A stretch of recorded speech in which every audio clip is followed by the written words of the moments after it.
So good morning, everyone. Nice to see you all and nice to see some more people just joining us there as we were talking. So if you've not heard us already, my name's Arlene and I've got Rich with me as well. And we're going to be taking you through your coaching culture webinar. Now, a bit about ourselves. I worked for People Unboxed. I have for nearly a couple of years. And previous to that, I worked at McDonald's, let's just say for a long time. And I held a leadership role.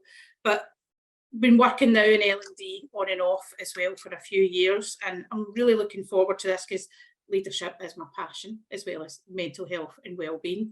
And I'll just let you introduce yourself, Rich, as well. Hi there, everyone. Good to see some familiar names and good to see the fact that we've got some new names there as well. My name is Richard Jennings, or Rich. I'm the Director of Learning Experience here at People Unboxed. Been here 4 years, and similar to Arlene, really, this subject, amongst others, is ones that we really get our kicks out of. We want to make a difference, and that's why we've been putting on these free webinars throughout the year, because we think all of these subjects are really relevant and hopefully useful to you. So there's going to be lots of tips and tricks that we're going to be covering throughout the 60 minutes that are going to be hopefully helpful to you. But I'm looking forward to spending the time with you. Thanks. Thanks, Rich.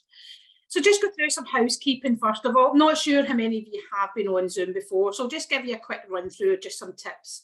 Looks like most of you have found the chat function, which is great. So it is going to be an interactive session. So it would be great if you could communicate back with us in the chat, because we'd love to hear your thoughts as well. So that will remain open. So if you've not got it open already, what I would say is keep it open, then you can see what everyone else is putting within the chat as well. Now you'll notice there's no cameras and you won't be able to talk, so that's normal. So don't panic if you've just come in and you're trying to open your mic and your camera. Now we will be using a couple of poll questions as well, just to gather your thoughts and your opinions as well. So what are we going to be looking at today then? So first of all, we'll look at what the difference is between training, coaching and mentoring. Have you thought about that? Is probably my first question, and then we'll explore the differences and when's best to use each approach. Then we'll look at the coaching recipe, which should hopefully give you, looking really at the skills that you need that will help you be a successful coach. Then we'll go into those key skills and we'll explain them in a little bit more detail. Then we'll go in and look at the GROW model as well. So for me, really, what I'm looking to hear from you all just now is, what is it that you're looking to take away from today's session? And then maybe you are coaching within your role just now. Have you got any challenges? That could be something that you're looking for. So what I'll let you do is I'll let you start to pop your answers in the chat for me. But please trust it is a safe environment. So if you do have questions for us, please put them in the chat. And as we say, we're more than happy to stay on after we're finished as well and answer any questions that anyone has as well. Anything you want to add to that, Rich? No, I'd just be really interested to hear what people have as expectations, what they want to get from this session, and what we'll see is answers coming in. So we've got some coming in now. A refresher following PU training from last year. Thank you, Sophie. Yeah, that's always good to sharpen the saw. It's nice to revisit subjects. Charlotte's saying that as someone who doesn't have traditional coaching opportunities, I'd love to develop my skills and identify ways I can use coaching in a non-traditional sense. Yeah, we're going to explore both formal coaching, but also in the moment, informal coaching that could potentially help your team around you. You don't need to be in a leadership role to be doing coaching. And that's the thing, anyone can coach. You don't need to be that subject matter expert, which I think is great. And then for Adrian, he's just looking at that further coaching development as well. I like that, Steph, some best bets and tips as well. Yeah, and I think interactions really are key, isn't it? Of getting that buy-in when you are coaching. And then awareness from Brid. Yeah, a lot of refreshes there, which is great. Yeah. It's a subject that's close to my heart, Jenny. I do love to hear different ways and what ways people do it as well.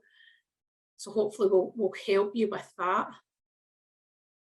Yeah, nice to see Sunshine there as well, actually training, coaching, but it's always good to have a refresher to see what you can improve and develop. Hopefully there's something that you can take away, Sunshine, from today that you can utilize when helping others become better coaches as well. And Arlene's put around starting in a new role. I'd love to learn more about coaching and learn new skills so I can bring that to my new role. Yes, we'll definitely be looking at the skill set around it, and we'll also be exploring a model, as we said, the GROW model, to help us with that, give you some structure.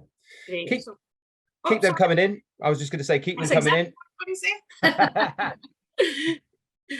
Great. So as Rich says, just keep your answers coming in, and then as we move forward, Rich is just going to first of all discuss what coaching actually is. Yeah, brilliant. And I always, as Arlene sort of alluded to, keep them questions coming in. If there's any questions that you think at that moment you want to ask, but you're thinking, oh, I don't know whether I should put it in the chat or not, jump in, okay? We're here to hopefully support you and those expectations that we've put in. Steph's just shared a new one there around confirmation that you're doing the right things. Absolutely celebrate those successes and make sure that what you're doing is along the lines that people expect from you when you are coaching. So do keep jumping in, do ask questions, and keep thinking, what is it that you can take away from today? And if everyone can just take one little bit of information away that's going to improve them, then me and Arlene have done a job. So what is coaching? That's where we're going to start. I think that's the most important part. And to help us with that, what I want to do is explore the difference between training, mentoring, and coaching. So with that, what I'd like to do is have a question for the chat. We'll go through each of these actually and see what people's thoughts, ideas are around each of them. First off, let's start with training. Probably the easier one of the three, I would say, to define. So in the chat, type into the chat, what is training? How would you define training? So we'll allow you a few moments to type in and then we'll call out a few answers. Sharing information. Thanks, Beth. A more formal information sharing. Yep. Giving someone new knowledge, says Sunshine. Building skills by sharing information. Yeah. Yeah, it could be an event, couldn't it, Jenny? It could be virtual training, it could be face-to-face training, it could be coming together to teach knowledge and teach skills. So yeah, sharing information, giving opportunity to learn new key skills. And yes, absolutely, we've got that nailed down, hopefully, team, between us. Well done. So training is exactly that. It's teaching knowledge and skills. Okay, then now it gets the more murkier waters. What's mentoring then? How would you define mentoring? Let's explore that now in the chat. What is mentoring? How would you define mentoring?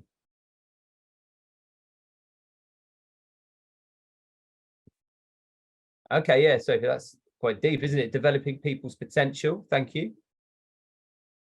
I think you could argue all of these are around developing people's potential. Supporting personal growth, says Sunshine. Listening, questioning, and sharing experiences. Yes, thank you, Colin. Being consistent, supportive figure to assist someone's progression. Nice, Sam. Sharing knowledge, experience to help people to develop. Charlotte, absolutely. Okay, so we're starting to see hopefully the difference, help through different means to develop. Yeah, good one, Adrian. And yeah, so for me, mentoring is sharing your ideas and suggestions based on our own lived experiences. So what we've been through, what we've done to get to that moment where we can share ideas and share best practices. So echoing by some of the points in the chat there. So the final question then is what is coaching? How would we define coaching? What's different between training, mentoring, and coaching? So how would we define coaching?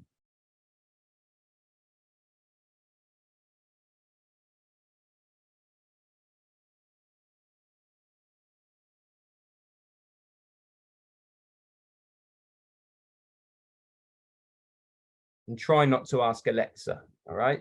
We've seen that happen many a time, or certainly heard it.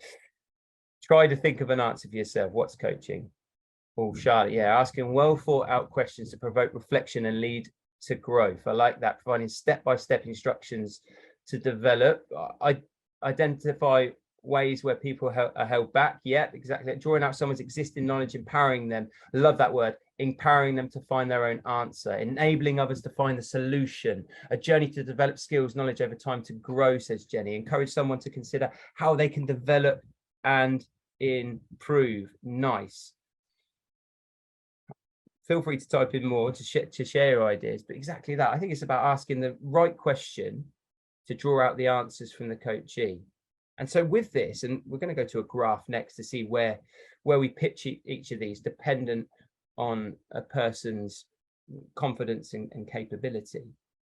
But I think it's important to recognize here that you need to have experience in the relevant field to be a mentor, but not to coach, because anyone can coach anyone else, regardless of the field, regardless of their experience levels, regardless of their seniority. As coaches, don't need to have the answers. They don't need to give suggestions. They simply need to ask the right questions, as we alluded to in the chat there, to help that coachee find the right answer within themselves. So now let's have a look at when we train, when we mentor, and when we coach, and what factors influence them. And as mentioned, we can see that on the slide there. The two factors that we're going to be looking at is both their confidence and their capability. And this is obviously of the coachee, the person who we're coaching. We'll call that the coachee from now on in. So let's try and pitch these. There's obviously a box missing, and I'll get to that in a bit. But let's start with training. When would we train someone with regards to this graph? Would we train someone if they were in position A, B, C, or D? Put your answers in the chat, okay? And let's see if anyone's brave enough to go first. Oh, Sam's gone straight in with C. Charlotte's gone A. Adrian's gone C. This is where... This has got a question there as well, which is quite interesting as well. And I'm sure you're going to answer it, Rich, when you come on to discuss where each go. Yeah, let's have a look at it. Sorry, I was waiting for those to come in. I Good just shout, Ali. So it's Chris, good question. Versus coaching. Yes, let's get on to it. Let's get on to it. Yeah, hold that question, Chris, and we will get to it. That's a great question. Okay, so we've looked at training, and I can reveal. I'm not going to reveal on the slides yet because we'll give away some of the other answers, but I can reveal that training is actually around C. You could argue that it's A as well. So if you put A, I'd let you have that, because that's probably where we're going to either retrain someone. And I'll explain that in a little bit more detail when we've gone through the rest of them. So yeah, C is where we'd have them because they're low on capability, they're low on confidence, they're probably a new starter, or maybe new to the task, the role that we've put them in. So they're going to be found in C, and that's when we train someone. That's when we give them the new skills, the knowledge to be able to apply themselves to the task at hand. Okay, with that then, where would we position mentoring then? Remember what mentoring was from the previous slide. Where would we position mentoring? Okay, type in your answers in the chat. Where do you think mentoring would sit? Now, this is often where we find a little bit of confusion between the two. So we've got a few A's, a few D's. A from D if possible, says Sophie. Okay then. So with that then, when would we look to coach? Let's finish that. When would we look to coach?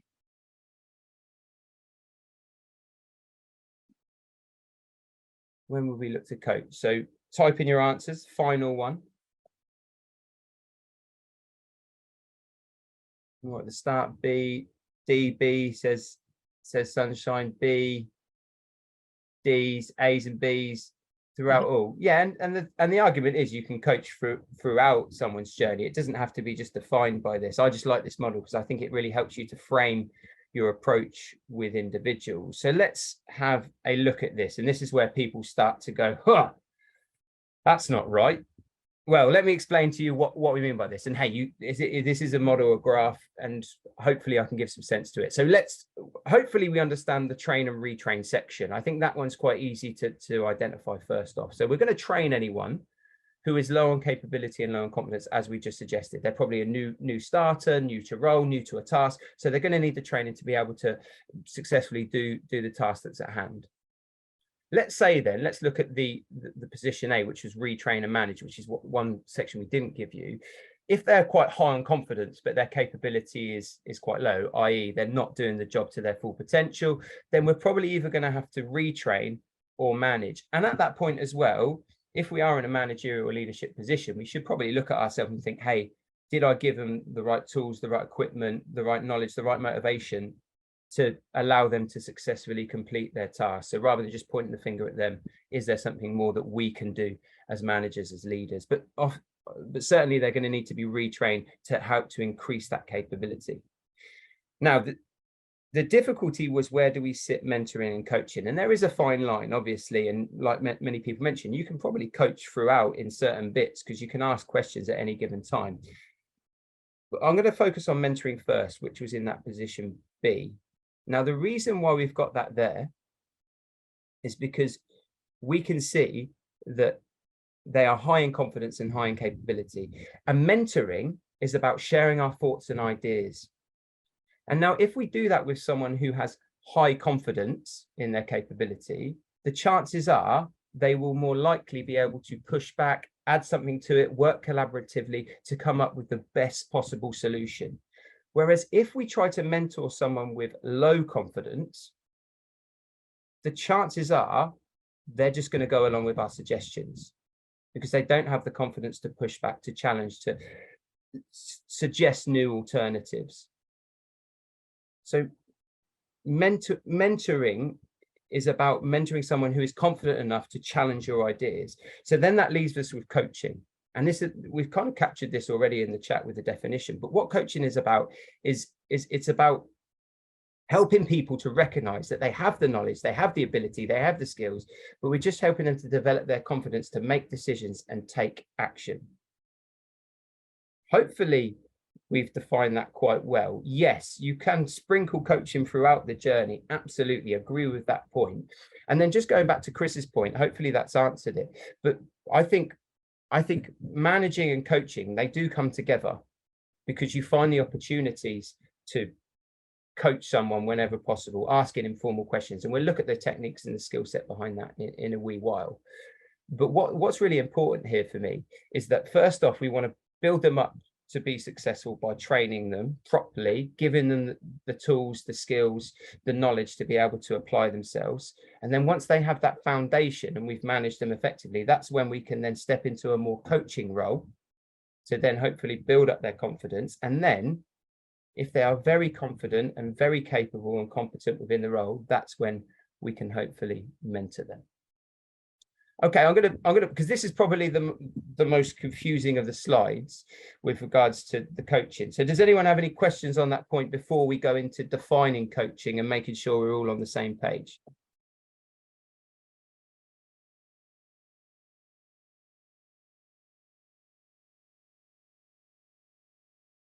We always leave a bit of silence there just to allow you to type. And if you are still typing, don't think, oh, I've missed my chance.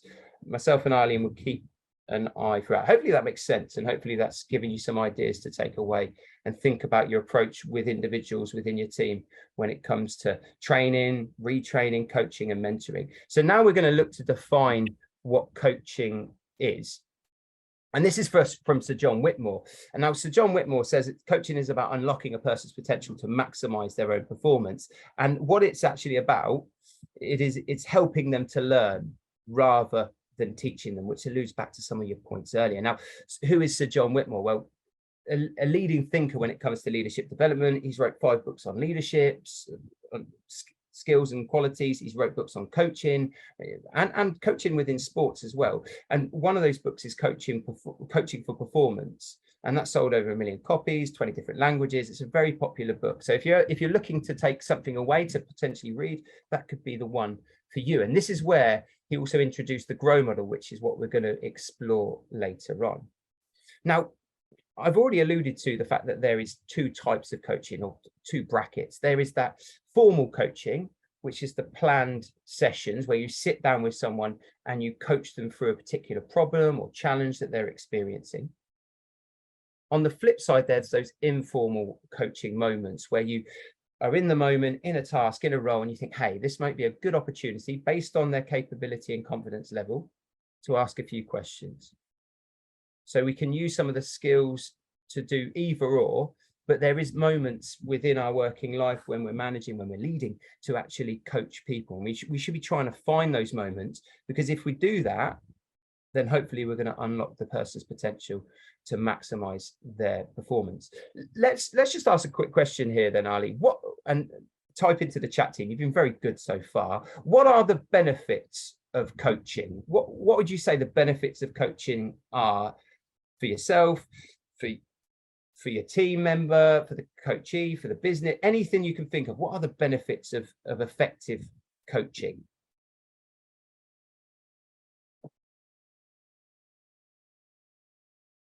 Alexa's straight in there. Yeah, confidence building. Empowers the staff, says Sam. Positive work morale. Yes.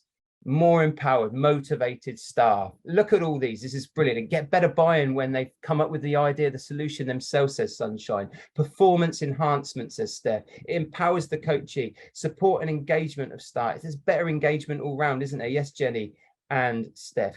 Gives ownership of one's own skill. Exactly that. For managers to stop giving the answer. Oh, Colin, you are on the right path there. Yeah. And by extension, getting asked the same questions. Yeah. Builds positive self-reflection as well. Exactly that breed. We can then look at, you know what, actually, once someone has been coached for a while, they probably start asking the questions themselves as well, and then start to reflect a lot more. There's accountability, there's motivation, so many benefits within there, which is really good to see. And that's where we have to hold ourselves to account if we are in a coaching position to say, okay, is this the moment to do it? Rather than exactly as Colin just alluded to, giving the answer, which is certainly what coaching isn't about. It's not about giving the answer. What I want to explore then, before I hand back over to Arlene to explore the coaching recipe, is two brackets here. What is coaching not about? One already given about not giving the answer. So, and then the other about what coaching is about. So what is coaching not about? Try and answer that as a question, just to reflect for yourself. Maybe you've had positive experiences of coaching yourself, but maybe you've had negative ones. And what is coaching not about? Type into the chat. Let's share some answers within there. Jenny and Beth, quick in there. Yeah, giving advice, giving the answers, telling the coachee what they need to improve in. Yeah, imposing yourself, says Sophie. Criticizing, says Sam. Saying do it this way. Yeah, that goes back to that sort of point. Yeah, spoon feeding, says James. Consulting or mentoring, as we've kind of already alluded to. Thanks, Eileen. The coach being the expert, says Sunshine. Talking rather than listening, Fiona. Being rushed and not affording time to process. All very good and relevant answers. Arlene, they're on fire today, aren't they? They've obviously had their breakfast.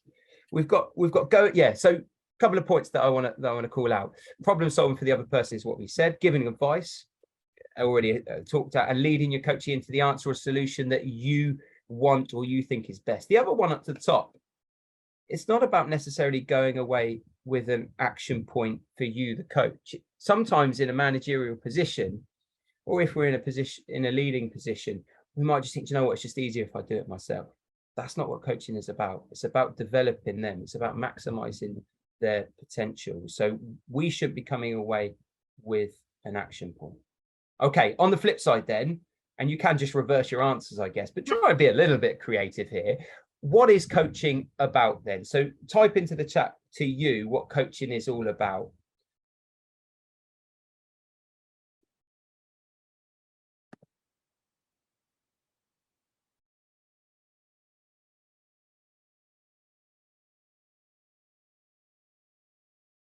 Nice. Yes. Good one, Beth. Giving space for mistakes. Yes. In this fast moving working environment that we're in, people are afforded less and less opportunity to make mistakes, but mistakes is where we learn, where we grow. I love the expression that we either win together or we learn together. I love the idea of that. And by only allowing for mistakes is where we can make that happen. Getting them to think and discover their own solution. Yeah. And it might be a solution that you've never thought about, and that's okay. Asking questions to enable the coachee to sum up their own ideas. Yeah. Supporting to make own decisions. Empowerment. Questioning, digging into the coachee's knowledge. Yeah, it is exactly that, isn't it? It's digging in, asking questions and listening hard. I love the expression listening hard, because listening is hard, but if you can listen hard, then you're going to get a lot more information. And Arnie's going to explore that in a little bit more detail around how we can do that effectively. Giving time to reflect, providing guidance. Yeah, providing guidance, I guess, if they need it, but essentially what we're trying to get them to is find their own path.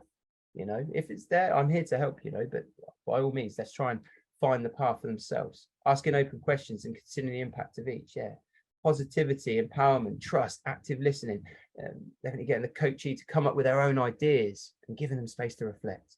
Arlene, reveal the answers. I don't even know if I need to cover. No, I think they can all drop the mic and move swiftly on, but we can see what it's about there. And I think the key thing I want to call out is it's about empowerment.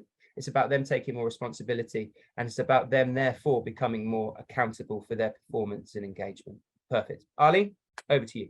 Thank you, Rich, and some fantastic answers there in the chat. So clearly a lot of people up to speed there. So hopefully we can look at what other things we can do. Now we're going to look at a tried and tested coaching recipe, which will hopefully lead to that success of the coachee being able to reach their full potential. Because as quite a few people have said there, I think that's the key thing that we've spoke about so far this morning.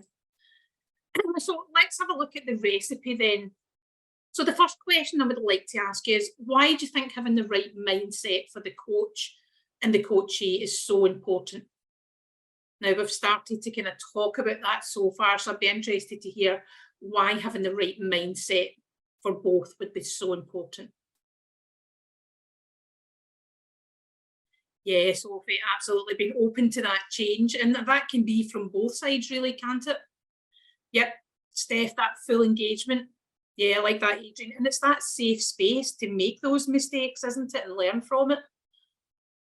Both, yeah, absolutely, Sam. Both people have to have that right mindset and want to actually help and believe that they can reach their full potential.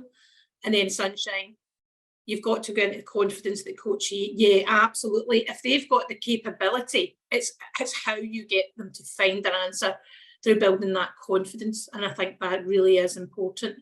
So some fantastic ideas, and keep them coming in. I think it's the coach absolutely needs to know they have that capability, as Sunshine has said, so they can be able to unstick their own problem. And it might be because they've had prior experience or they might have knowledge, but it's really how they can be motivated to want to solve that themselves. And then thinking about that motivation as well. So the coachee is motivated to think through their challenge and actually wants to make that change, as I think what Sam's saying there as well. It's that full engagement that we've got as well. Now, the coach also has to want to support that development of the coachee. And absolutely, I think quite a few people early on said, it's not about telling them what to do, it's actually about allowing them that time and space, as you've all said, to find that from themselves. Now, coaching isn't always possible or appropriate in emergency, so it's really thinking about if there's maybe a short time frame, or if you think about that compliance that's maybe needed, then possibly that might be an issue there. And if there's low levels of trust, so think about that trust and rapport. If that's not there between the coach and the employee, then that can make the coaching conversation a lot less effective.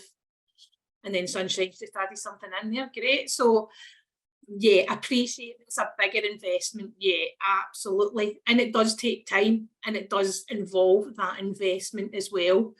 So what do you think the key skills are then? So if we look at that skill set, what do we think the key skills are of a coach? Pop in the chat for me and let me know what you think they are.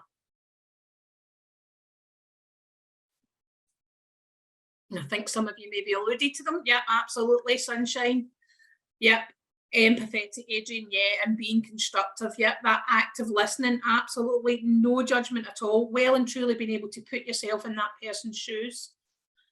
Yeah, a good point there, Sam. Nice to see you brought that up. I think it's looking at different personality types. People communicate in different ways, and it's finding the way that person's more comfortable, and then taking into account could that person be neurodivergent as well. So it's kind of knowing the person, I think, that you are coaching and having that relationship and that rapport.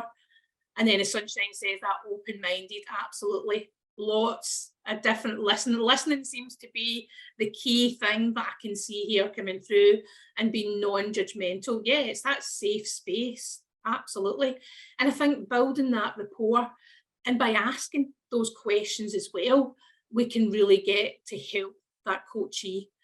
Now, the final ingredient of the coaching recipe is that tool set. So this is where you would follow a conversation framework, and that allows the coachee to find their own answers. Now, we question in an efficient way but it's making sure that we deliver those personal insights as well to help them reach their own potential. So as we said already, it's not about giving those answers. Now, we will go through this in more detail, and Rich will take us through the GROW model in a little while. So don't worry, there is more coming in that very soon. But what I would like you just to think about is there might be possibly people that you can't coach. And it's really just, I think as we alluded to that, both parties, coachee and coach, need to want to be coached as well. So what I'll share with you, I've got an article that you can have a look at that I think might help you as well. Think about whether that is actually possible as well. So what I'll do is I will share that with you as well in a little minute. So it'll just give you kind of key skills and things, whether the coachee and the coach are in the right frame of mind and have that right, basically, mindset, first of all, to be able to be coached as well. So I will share that with you, with my link just now, and hopefully you can have a wee read to see if it's useful for you. Now, if we move on to the next slide, if we want to look at, first of all, the first part of that coaching recipe. Now, that first part is that mindset. So that's the key role of a coach, to create that accountable mindset in the coachee. Now, there are a number of common powerless behaviours that people often do display. Now, to be able to develop that accountable mindset, what we need to do is aim for those associated powerful behaviours to be able to then move forward. So let's have a look at the behaviours that we can see. So to have that accountable one, you need to make things happen because of yourself. So if we think about that awareness and acknowledging that reality, the powerless behaviour, as you can see, is you're not aware of all the facts of the situation. So it may be a project you're doing, for example, but that powerful behaviour then is you would go out your way to actually find out the information you need, and then that way you can become fully informed. Now, blaming on others or owning it, which path would you choose? So it can be many different examples of when things go wrong and it's someone else's fault. But if we focus on those feelings, then we're not going to move forward.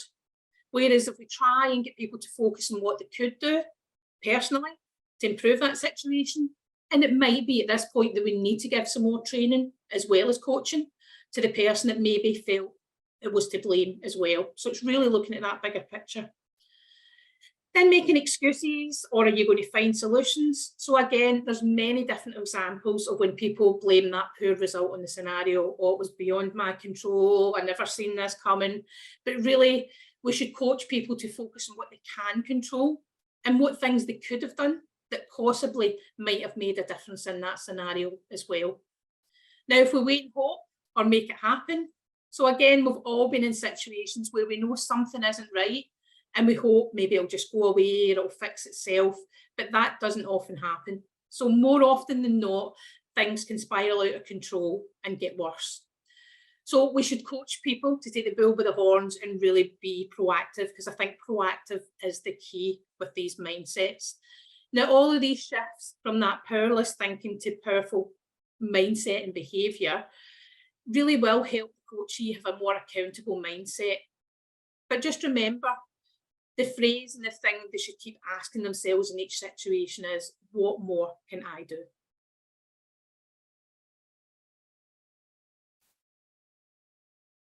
So as we discussed already, the right skill set really is key for coaching. Now, I think we got all of these tricks. I don't think there was any we actually missed. And we even had that challenge in that ability to challenge. But I think having that safe environment and being supportive, a lot of that enables you then to use these skills like that listening effectively and that questioning.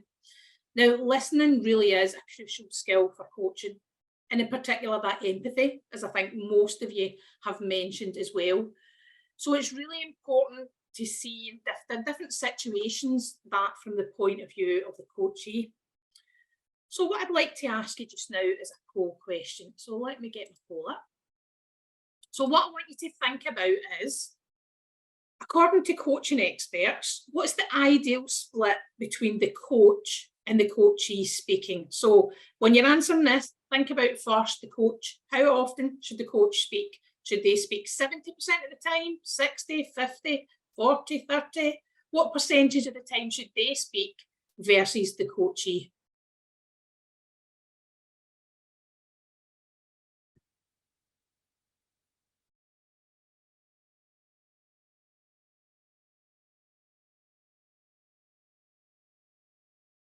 We've got some answers coming in, just a few people to answer.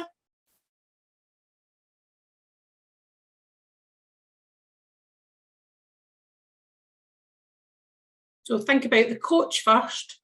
That's the first number. And then the second number is the coachee.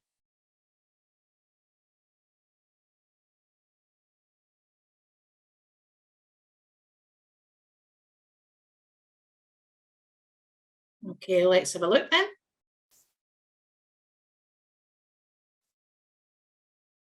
So 69% think it's 30 to 70. So that's 30% of the coach speaking and 70%. And then we've got a 40, 60, round about that 23, and then a couple of percent in the other ones as well. So when it comes to coaching and listening, experts in the field recommend that 30 to 70% split. So well done. I've seen the majority got that correct there. But some even recommend a 20 to 80% split. So that's 30% of the time you're talking and 70% you're actually listening. Now, that means the emphasis then is on the coachee. So let's have a look at how we can improve that vital skill of listening. So what barriers prevent you currently from listening, especially when it comes to coaching? And how can we overcome them? So what kind of, think about what's preventing you first of all for me.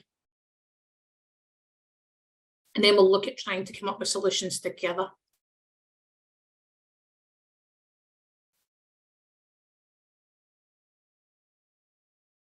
Yeah, absolutely, Sam. Being too busy. Yeah, and you maybe haven't even heard everything, or maybe you've just not got time to listen to everything. Absolutely. Yeah, Charlotte, that can be very hard, especially if it's in your interest as well, the result, and gaining that result too. It's almost like that ability to not speak, but that can be very challenging. You can tell I've been there, Rich, can't you?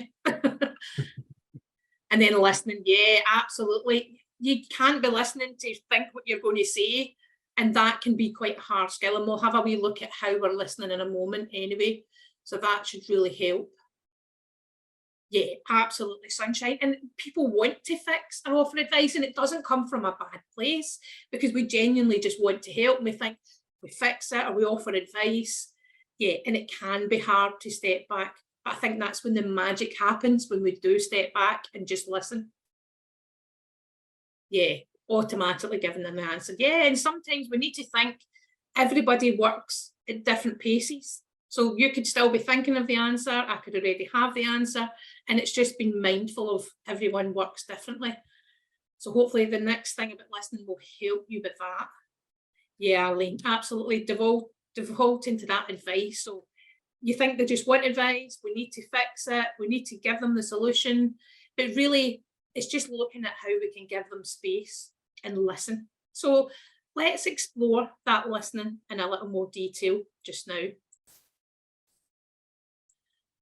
Now, I don't know if anyone has heard of Julian Treasure, but he's my personal favourite. So he does lots of TED Talks. Rich is laughing because he is my actual personal favourite. So writes lots of books, love reading his books. So if you're interested, give him a look up in TED. I'll share the TED Talk with you as well. So I will try and explain it my very best, but what I would recommend you do is go and have a look at the TED Talk. Now, Julian Treasure suggests using Rasa to help with listening. Now, there's lots of different things you can use, like Stephen Covey's 5 levels as well, but this is very similar. And for me, this really resonates because you've got a simple analogy there, Rasa. So that's quite easy to remember for me. Now, if we start with the first R, which is receive. Now, at this point, you just want to be paying attention. You're not going to interrupt the messenger or the message. Now, you're looking at the speaker and you're really listening for those non-verbal clues, and you're not getting ready to answer back. So it's really just thinking about not being distracted and having your full attention on that person you're speaking to. Then you really want to appreciate what they're saying to you.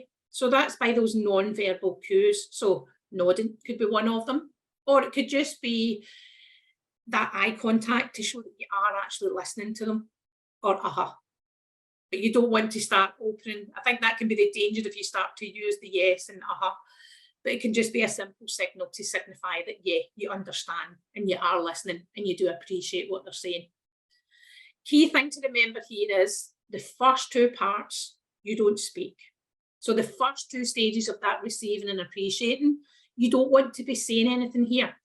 Because if you just stay silent or just do those non-verbal cues, then that really is giving that person the space to say what they want. Now, top tip, count to 5 in your head to let someone finish. Now, another thing I do is I write down things, and that stops the urge to answer that question. So I write things down as they're speaking, and that will still show that I'm listening because I'm taking notes too. So it's just about making sure they're well and truly finished before you then answer.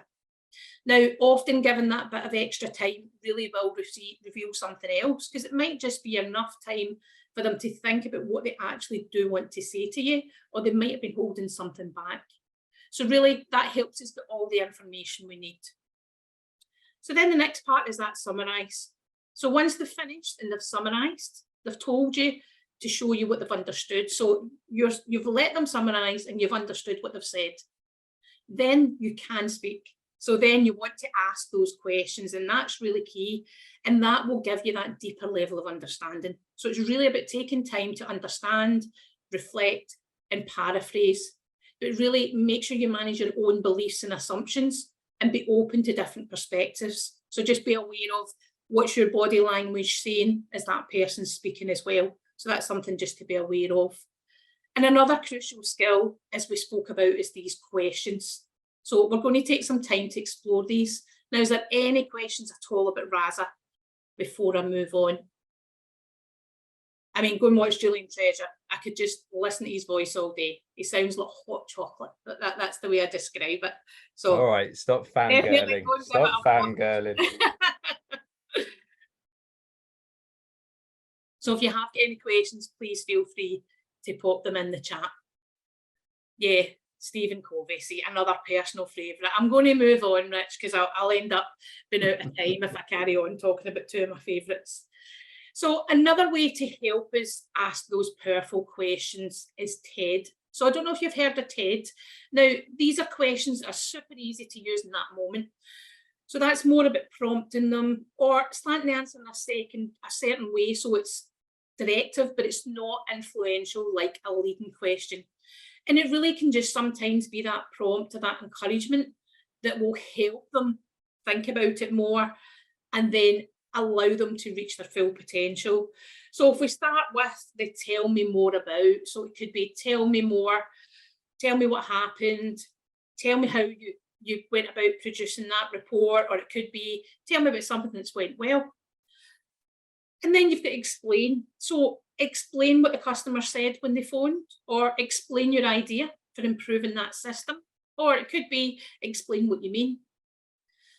Then you've got the D, so that's the describe. So describe what you see as a solution, or describe how you would solve the problem.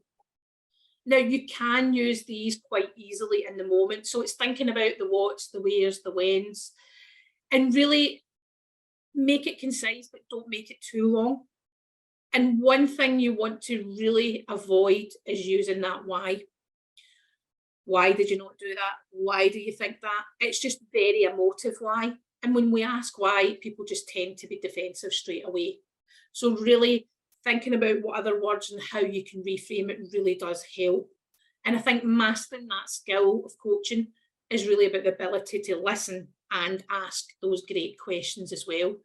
Now, one way to help guide the coachee to reach those new insights as well is looking at that third ingredient of our coaching recipe.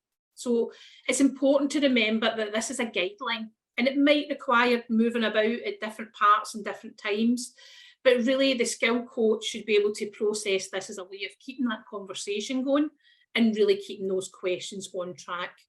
Now, TED, I find very useful for coaching in the moment, and I think it's a really good opportunity if used well.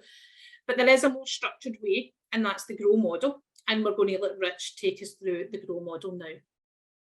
Perfect. Thanks, Arlene. So yeah, we've explored the mindset, the accountable mindset, what we're trying to create within the coachee. We've explored the skill set, and we've looked particularly at listening and questioning. And now we're going to explore the tool set, which is the GROW model. And this is the model that was suggested by John Whitmore, and it's almost like a cheat sheet, I'd guess, to being a great coach, and the final part of unlocking someone's potential. And I always see, if we look at that quote, unlocking someone's potential, good questions, as Arlene's just alluded to there, is almost the key. A great question can unlock that potential. And so let's have a look at this. Before we do, well, I'm interested, and we're going to run a poll now. I want to see if you've come across the GROW model before, and if you've used it. So hopefully there'll be a poll in your screen, and I want to know who's used the GROW model before. Are you currently using it? Have you used it in the past? Have you heard of it but never used it? Or have you never heard of it, and therefore hopefully a useful tool to take away from today's session? Give you another 10-15 seconds, and then we'll publish the results. Sounds very formal, doesn't it there, Arlene? Publish. Doesn't sound like it. Is it? Will we have a look then? Yeah, let's have a look. Okay, yeah, so quite a nice split. I'd say a few of you, low percentage of 15%, are currently using it. The majority of you, or the majority vote, would say that you've used it in the past. So maybe it's something that you can brush off and sharpen and bring back to life. Some of you saying that you've heard of it but have never used it, a close second there. And 22% of you, so nearly a quarter there, saying that you've never heard of it. So hopefully we've got something here that you can take away and actually utilize. And I'll introduce the model now. Thanks for that, Arlene, for hosting that poll. So let's go through the GROW model before we close down today's session with any Q&As. Essentially, and I love the title of GROW. So it is an acronym, but also, isn't coaching all about growing? So what a great acronym to use. Let's explore some of these. Now, G is the goals, and that's setting clear goals for what the coachee wants to happen, what the coachee wants to happen. All right, that's really important. Yes, you can agree that as the coach, but it should be focused on them. Then we go into the reality. So this is checking and making sure they understand what's currently going on in their current situation. Now, before I go on to the O&W, what often happens in a coaching conversation is you'll say to someone in the goal section, well, what is it that you want to achieve? What does success look like? And maybe 2 sentences in, people will then move straight to the reality. Well, this is happening, that is happening. But what we want people to do is really focus in on what that goal is. What is it they're trying to achieve? So always bringing them back to what it is that success looks like is really, really important. Then under the O section, the options, we're going to try and find out how they're going to solve that issue that they're struggling with, the challenge that they're maybe coming up against. And what are the new ideas? How can we create that blue sky thinking to find those alternatives that we've alluded to in the chat? And then once we've explored all of that, we'll then move on to the will. And this is where we just test how serious they really are to it. What's the barriers involved? How can we build some plans to helping them to reach that goal? So let's have a look at some of these key questions now that are under each of these sections. And if you're going to take one screenshot from today, bearing in mind the recording will be available on our resources page after today's session. But if you're going to take one screenshot, take it of this. Take this away, because this is a great cheat sheet to have those GROW model conversations. And let's just, without going into too much details, I'm not going to ask you each of these questions. And as Arlene said, there's some flex involved in the situation, but these are some great questions that you can ask. We can see that they're short, clean questions. What I mean by that is they're not leading them anywhere. They're short, they're simple for the coachee to process, reflect, as some of you have already alluded to, and then answer. There's no why questions on here, because that tends to create that defensiveness, as Arlene already alluded to. And there is only one question on here, and well played if you've managed to spot it, under the option section, where the coach would give a suggestion. But I would say that should be avoided if possible, and use it as a last resort. And if you are using this because the coachee is struggling, then you have to ask the question of yourself, Are you adopting the right approach? Going back to those different approaches: beforehand training, coaching, retraining, managing. Because remember, coaching is about them coming up with their own answers. So if they're struggling to do that, it could indicate, not completely, but it could indicate that their capability isn't as high as we thought or hoped. So we might need to reconsider our approach and revert back to training. And as I said, at the goal stage, let's make sure that they are clear on what they're trying to set before they move on. And that creates accountability for the coachee. Because if they're not clear on the goal, how will they achieve it? At the will stage, remember, the conversation isn't about giving advice or influencing the outcome. It's about helping the coachee to think about their own challenges and how they're going to overcome them.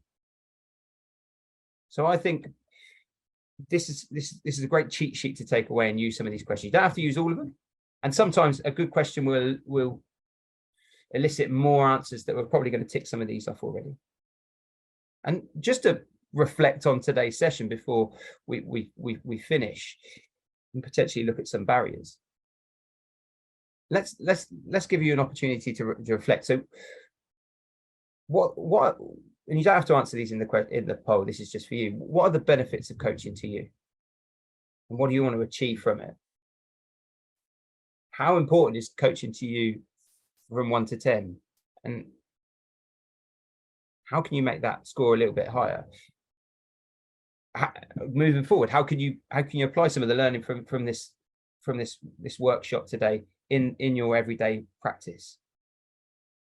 What do you think might be your barriers, and how are you going to overcome them? And we'll explore that in the next slide. And what will you do to ensure you can put your learning, your insights into practice? What support do you need, if any? And when will you start to see the benefits? When will you know that you've got this done? Just some questions to help you reflect, and some coaching questions there within a coaching workshop. Okay, so we can see the recipe in front of us. We've got the mindset, we've got the skill set, we've just explored the tool set with the GROW model. There are other models out there. Feel free to check them out. And then hopefully if you put them all together, it's a recipe for potential being unlocked. The final thing that I'm going to explore before I hand back over to Arlene to summarize this session and then host the Q&A if we have any, is looking at barriers. Now, part of the will, if you notice there from the question, is understanding how committed they are to going away and following up on their actions. Hence the use of the scale of 1 to 10. So our role as a coach is to understand what those barriers are and help the individual to try and remove them where possible. And we've already alluded to this. We've already alluded to what the common blockers or pitfalls are. It's often time. We don't have the time because we're busy. Actually, it's easier to tell than ask questions. So what we should be doing is having I think mindset for the coach is really important, that actually I do want to coach people, so I do need to invest more time into it. But then also for the formal coaching sessions, protect the time. Build it into your one-to-ones, into your HIGs, into your how's it going chats. Build it into moments within your diary that you can protect, and ask the coachee to do the same. So protect that time, because we've already hopefully explored the benefits of coaching. And is that not a worthy investment? The final one is telling and not coaching, the one that I want to explore, the two big ones, time and telling. So if someone comes to you and asks a question, quite often, as Colin alluded to at the chat at the very start there, it's quite easy for us to give the answer. If they've got a question, we'll give the answer because it's job done. It shows that we're competent, we're confident. It's nice. But to help with this, try to stop yourself from giving the answer and ask 2 simple coaching questions. Make a note of these because I love these. These are the golden 2, I call these. 2 questions. If someone comes to you with a problem and you think they've got the ability, the capability to be coached, ask this. What have you already tried? What else could you try? So what have you already tried? And what else could you try? Those 2 coaching questions, they're clean, they're concise. It elicits people to think. And then also, what Breed alluded to there, those questions are powerful because then all of a sudden, the next time they come across a problem, they're going to think, oh yeah, Rich is going to ask me that. So what have I already tried? What else could I try? And they're already self-coaching there. So really good, powerful questions, the golden 2. Okay, Arlene, over to you to summarize and finish us up. Thank you very much. And I've popped them in the chat as well for anyone that wants to take a note of them as well. So really, it's thinking about, now we've got this coaching approach, think about is it the right time? So look and make sure it's people with that high capability and low confidence, because it's all about bringing out that full potential. And then really focus on those powerful behaviours. Think about how you can get that accountable mindset and ask the coachee to ask themselves, what more can I do? And then use that grow model. If it's in the moment, then use TED and make sure you just avoid those why questions as well. Structure your coaching conversations, so use the cheat sheet. I found it very useful to help. So having it there, thinking about how the questions could go and think about those powerful questions. But above all, make sure you're showing that empathy and really truly listening to fully understand. And then use the different questions, as we said already, they're there to help you, and put it back to them. What have you already tried? What else could you try? And then practice makes perfect. Honestly, please just give it a try. It's better to try than not to try. And I would always say that as well. Okay, so that takes us to the end. So I just want to say a huge thank you to everyone. But before we summarise, before we close today's session, really, I'd like to invite you to think about what one thing have you found useful, or is there anything you're going to change in your role? And then I'm more than happy for myself and Rich just to kind of answer any questions, and we're more than happy to stay and answer any questions anyone has at all. So I'll let you some time to think, but I just want to say a huge thank you. If you would like to give us feedback, then there's a QR code there for you, and I will put the link in the chat as well. But if you want to follow us as well, there's a wee link there to our page, so it'd be great to see some new followers on there as well. And we've got some things coming in here. Yeah, absolutely, the why. Right, that's the one thing that I consciously stopped doing and stopped myself from doing, because I think it does really help and stops that emotiveness. Yeah, Colin, the grow model, another fantastic one. Good, Adrian, glad it was a refresher, glad it was useful as well, so thanks for joining us. Thanks, Sophie, glad it was helpful. Yeah, Jenny, I love to use TED, and I think TED's really quick and you can use that off the cuff really easily as well. Thanks, Chris. Oh, good, Charlotte. And I think things like that I like to help me remember. I don't know, I believe we actually squeezed any of that out, Rich. It was quite hard, but we got there. We got there. Sunshine. Yeah, Raza's my favourite. You'll love the video as well. So thank you very much. Good to see it was a refresher as well. So what I'll do is I'll pop in the feedback link for you as well. So we would appreciate some feedback as well. Would you change anything? Would you do anything different? Oh, it helps if I have the right spelling, doesn't it, Rich? Not enough coffees today, that's what it is. There we go, that's the link now. And I just want to say thanks very much. Yeah, Steph, coaching questions and great question really does help. So we're more than happy, as I say, if anyone's got any questions. If you don't, then you're more than free to go and enjoy either the sunshine or back to work, depending on what it is. But enjoy the rest of your day, and thank you.